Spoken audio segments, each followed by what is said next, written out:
Hello, I'm Michael, and I'd like to thank you for joining me for this brief introduction to Mahasati Insight Meditation practice. So I'd like to begin by just briefly describing Insight Meditation practice in general, and I'd like to do that by placing in context of other types of meditation. And of course, there are many different meditative traditions that have developed over the centuries, and all these different lineages. But there are essentially two basic ways to set up one's mind for the practice of meditation. Nowadays, perhaps with the advent of apps, perhaps you might say there's a third way that involves guided imagery. But I think of this as more of sort of a form of self-hypnosis. And, certainly there's nothing wrong with that. Self-hypnosis scripts can be very therapeutic. So I'm not, denigrating that in any way. But in terms of traditional unguided meditation practice, there are basically these two ways to establish the mind. And the first traditional type of practice is called samatha, or calmness meditation, or one-pointed meditation. And here the practitioner tries to focus the mind on a single object of absorption to the exclusion of everything else. So it might be a specific point in the belly, or in some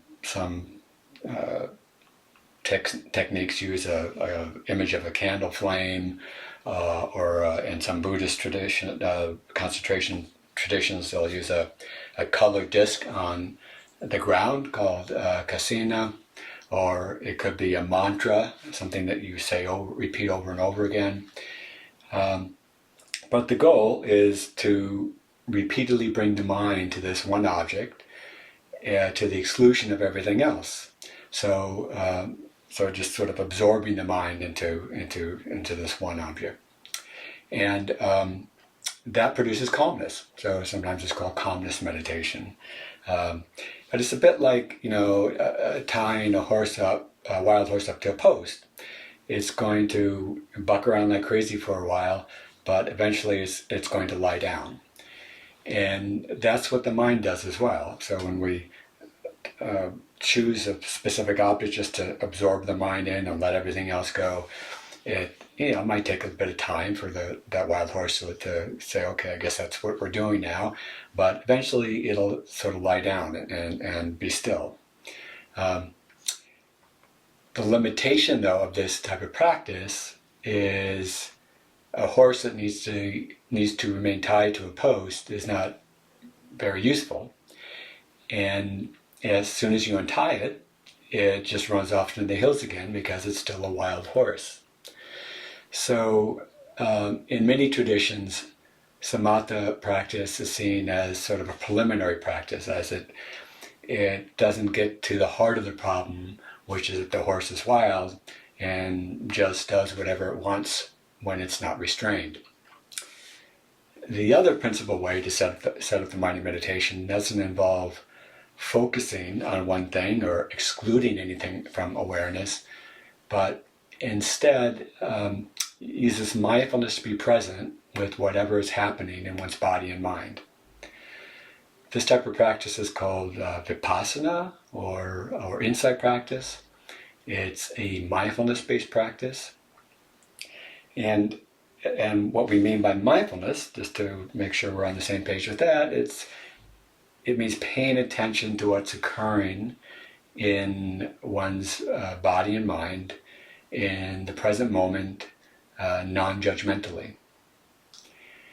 And here, non-judgmentally means that we're setting aside our normal tendency to always be sort of evaluating what we're experiencing and deciding whether we like it or don't like it, whether it should or shouldn't be here. We sort of set that habit aside, for at least for the time being, and say, okay, what's here in this moment, even if it's something that's painful, is what's here. This is the reality of this moment. So I'm going to be with it. And so this type of practice does begin to address the problem with the horse or the suffering in the mind right from the start. By suffering, I mean the inability to be at peace with what is actually happening. So it's the reactivity in the mind. Our bodies, of course, grow old, become sick, experience pain, and die. That's not optional. However, the suffering that I'm speaking about is optional. The suffering, the mental suffering, is something the mind is putting on top of experience. It doesn't feel optional to us. It doesn't feel like we have a choice in the moment, but it actually is. It's something the mind is doing. It's something the mind is adding to experience. So one can say that the goal of insight meditation is to see for oneself in the moment that one has a choice as to whether the mind adds suffering to experience or not. And so from the very beginning with the mindfulness-based practice, we are beginning to address the suffering that the mind is creating. So first, by maintaining non-judgmental awareness, we are stepping out of the habitual reactivity of the mind, grasping what it likes, pushing away what it doesn't like. So that non-judgmental stance we try to bring to our awareness is in itself sort of non-reactive in nature. And secondly, because mindfulness means present moment awareness, what we are not doing is losing ourselves in thought. Thought happens in the present moment, but the content of thought is of the past or future. With mindfulness, we are repeatedly stepping out of the narrative that the mind is continuously spinning. And those narratives we spin contribute a great deal to our suffering.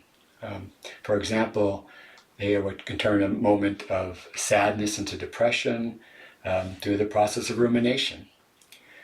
So these two qualities of mindfulness, the non-judgmental awareness, non-reactive awareness, and the kind of stepping out of the narrative and just being with the present moment experience directly, can from the very beginning reduce suffering a great deal.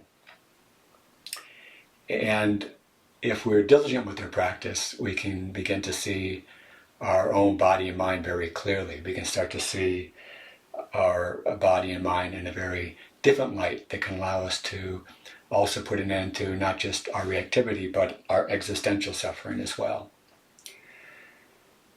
So to return to the specifics of meditation practice itself, since suffering, of course, occurs in the mind, it's something the mind is doing.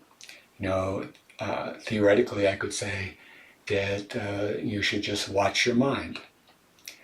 But if you were to do that, try to do that anyway, within just a couple of moments, you would just be off somewhere.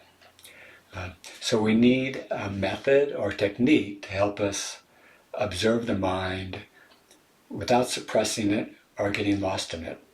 So that's the two extremes we're trying to avoid. We don't want to suppress it because we can't live our life with our mind suppressed. And we don't want to get lost in it because that's how we wind up being miserable. So in insight meditation practice, to do that, to be able to observe the mind without getting lost in it, we need what's called an anchor. And the most common anchor, is the breath. You could use the breath for samatha practice and concentrate on it, but for insight meditation practice, we would have a lighter touch with the breath. So instead of focusing on the breath, we just establish the bare awareness of the feeling of the breath as it's happening. Since we're not concentrating on the breath, the mind is able to continue to percolate away, which is what we want. We don't want to have to suppress the mind to be happy. We want to be able to see and understand what it's doing as it's doing it. And so we use our awarenessing of the breath as a way to sort of keep our bearing in the present moment, so we can observe the activity of the mind without getting lost in it. The breath is just sort of our touchstone to the present moment. It's, to use a simile, it's a bit like our field of vision, right? So out of one periphery of my vision, I can see the right corner of the room over here, and out of the other periphery of my vision, I can see the bookcases on the left side of the wall, without looking directly at either one of them.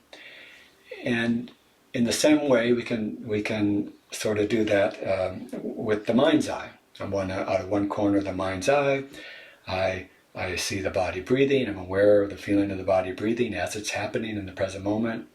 And out of the other corner of my mind's eye, I see the mind kind of percolating away, trying to generate thoughts. And it takes a little practice to learn how to set up the mind.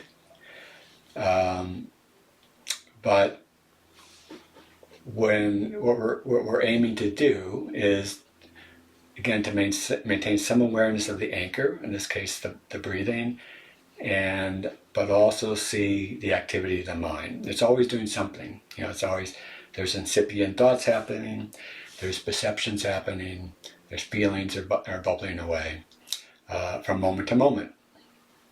And when our present moment awareness is established properly in this type of practice, the thoughts that bubble up are just the beginnings of thoughts. They don't blossom into full-blown stories like they normally do, because for that to happen, we have to enter into the thought. That's how thought gets its energy to proliferate. We have to engage it and enter into it. But we're keeping our finger on the breath, the feeling of the breath, as a way to help us not do that. Right? Where our sense of the body, present moment sense of the body, is what we're using to help us avoid habitually just jumping into whatever the mind is producing. And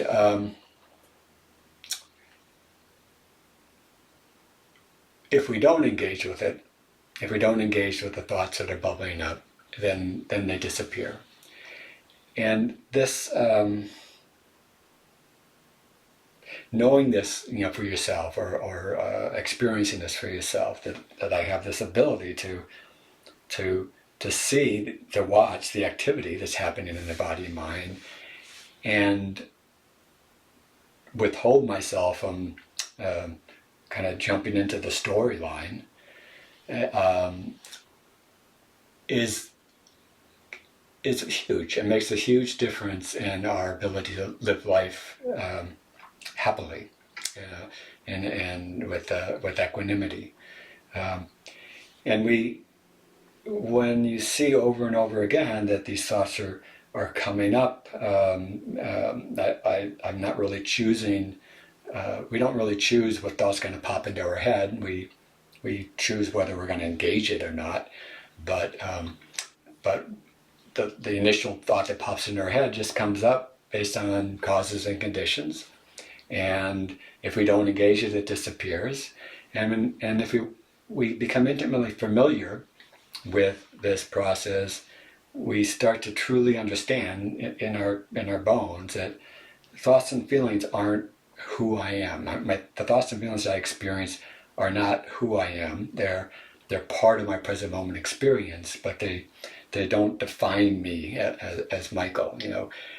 And that we experience a lot of suffering, and we get kind of mired in it because of our confusion about the nature of thoughts and feelings. When they happen, we tend to see them as, oh, that's who I am, this thought. And so we don't see that not engaging with it, or just kind of not paying attention to it, just much as we might not pay attention to a sight or sound in the external world. We don't even see that that's an option. So this is a very important sort of benefit of this kind of mindfulness practice of sort of giving us this freedom, or we already have the freedom, but making us aware of this freedom that we already have, that we can choose what aspects of our present moment experience are useful or not useful, or helpful or not helpful, and develop those aspects. And so anyway, of course, despite our best intentions, things will bubble up in the mind when we're doing our practice that have a strong gravitational pull, strong sort of emotional charge perhaps. And one's mind will enter into it. We'll be down some rabbit hole without before we know it. But then once we do know that that's happened, we just come back to the breath to reestablish ourselves in the present moment. And return to observing the activity of the mind. So the anchor is also like our home base that we return to each time we get lost. So I've been talking about using the breath as an anchor, and that is the most common anchor, for insight meditation practice. But there are other things that can be used as an anchor, other things that can be used to locate oneself in the present moment. And in Mahasati Insight Meditation, we use awareness of the movement of the body to locate ourselves in the present moment. Mahasati Insight Meditation is based on the teaching of Luangpor Teean, who is a 20th century Thai meditation master. And he used a traditional meditative hand movement as an anchor for insight meditation. So I'll demonstrate this traditional movement so you can see what I'm talking about. You don't have to try to memorize the movements now. There's another video that is just of me doing the hand movements over and over again, so you can, if you want to learn the movements, you can use that as a way to just to follow along for a longer period till you kind of incorporate it. But for now, please just follow along with me for a minute or two. So we begin with our hands on our knees or our thighs or wherever it feels right. And we begin by turning the right hand up on its edge, bringing it up about shoulder height, and bring it down over the belly. Turn the left hand up on its edge, bring it up about shoulder height, bring that down over the first hand, and then we're going to bring that right hand up and lightly touch your chest, bring it out, down, fold it over. Same with the other hand. And we'll just do it a couple of times here together. So we're always starting with the right hand, followed by the left. And then we start the unfolding process with the right hand also.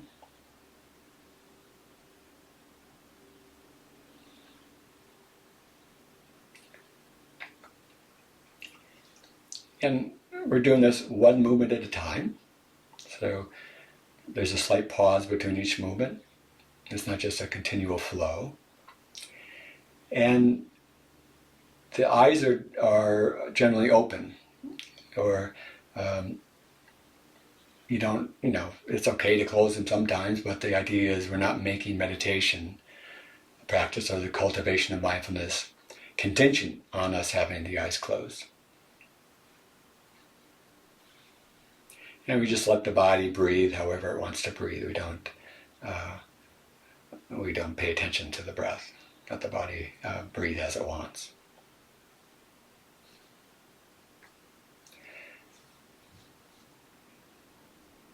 So if you're doing this along with me, you're having to focus on this because this is perhaps new to you. And but it's not that complicated. It's there are 14 movements, and if you do this for 20 minutes maybe or so, you'll have the muscle memory, and you'll be able to make these movements without concentrating on them, and you'll be able to be doing this and be thinking about the phone call you have to make tomorrow. And that's when we can really use this for insight practice, because this is not like Tai Chi or Qigong. We're not trying to focus on the feeling of the hands moving. We just want the bare awareness of the feeling of the body moving as it's moving, as something we can use as our touchstone to the present moment. Just in exactly the same way as you might use the breath, when if you're using breath for insight meditation practice. And when we get lost in thought, just like with the breath, and when we realize it, we bring awareness back to the feeling of the hands and arms moving, and then we open awareness up again to observe the mind also. So it is the same vipassana practice that one would do using the breath. We're just using this different anchor. And you can do this traditional movement in any posture. You can do it sitting or standing or lying down. There's nothing magic about these hand movements.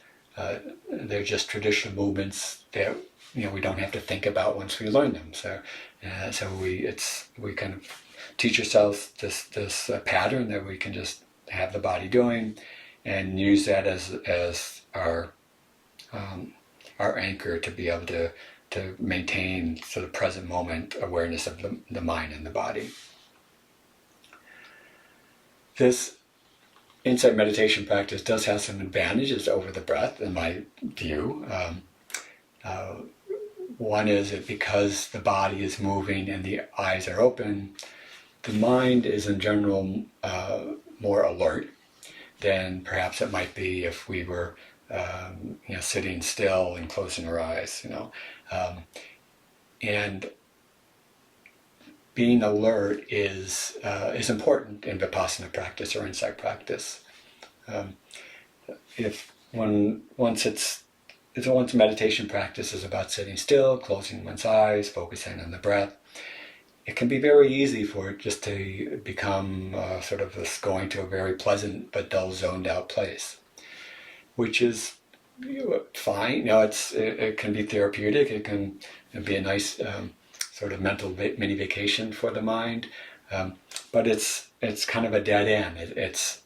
We're no longer on this path of learning to train that wild horse.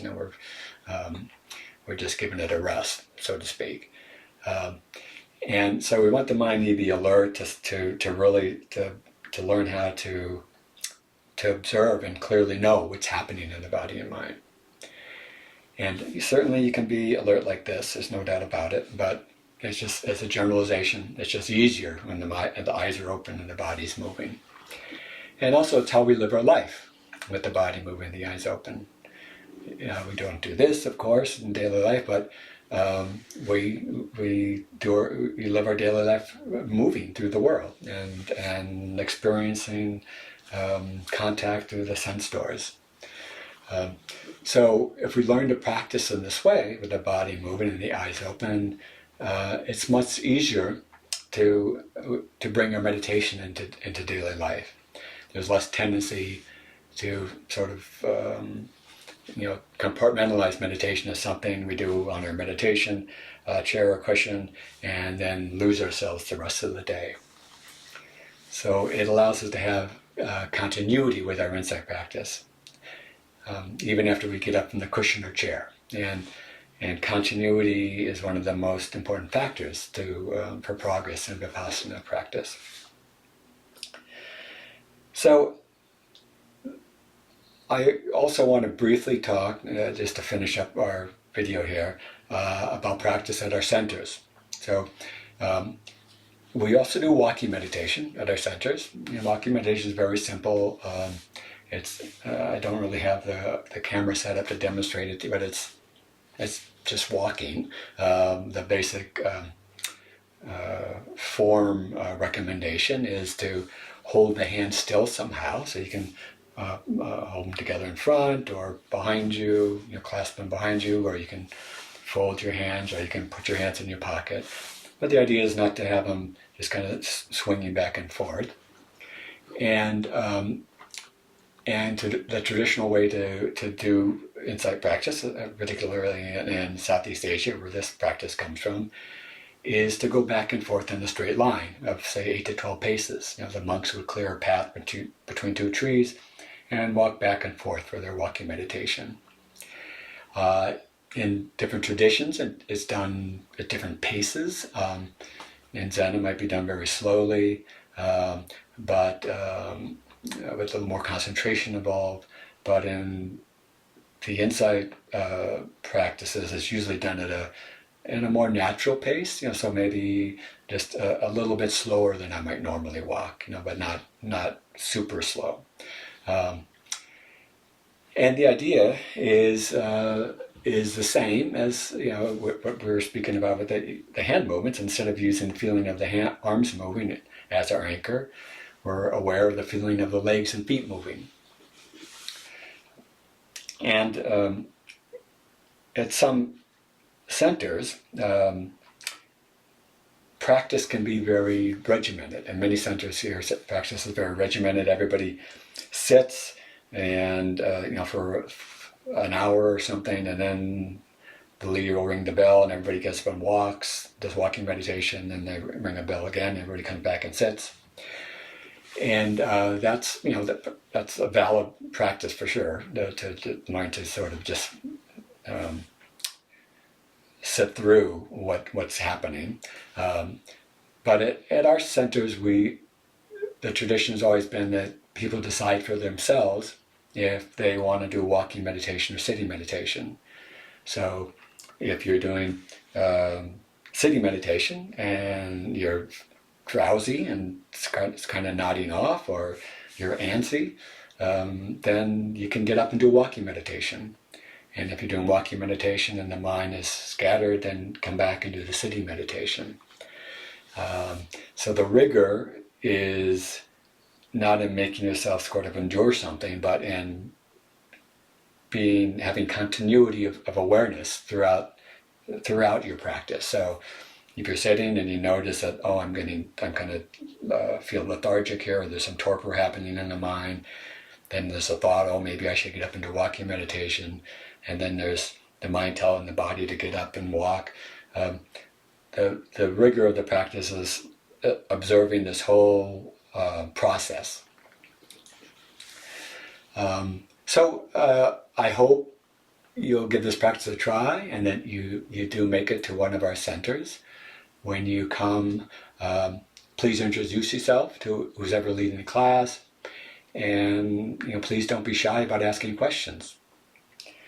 And just to close, I started my formal meditation practice many years ago, doing Zen, Chinese Zen practice, and I learned Mahasati when some of the monks who studied with Luangpor Teean in Thailand came to America. That was about almost 30 years ago now. And these teachers really made a deep impression on me. They inspired me to give it a try, and I stayed with it ever since, because I was able to to validate its effectiveness for myself. So in the same way, I hope you'll test this out for yourself as well. And if you're diligent and stick with it, it's inevitable that you'll experience the benefits. The same truth exists within every one of us. If we look closely and persistently, we can each discover it for ourselves.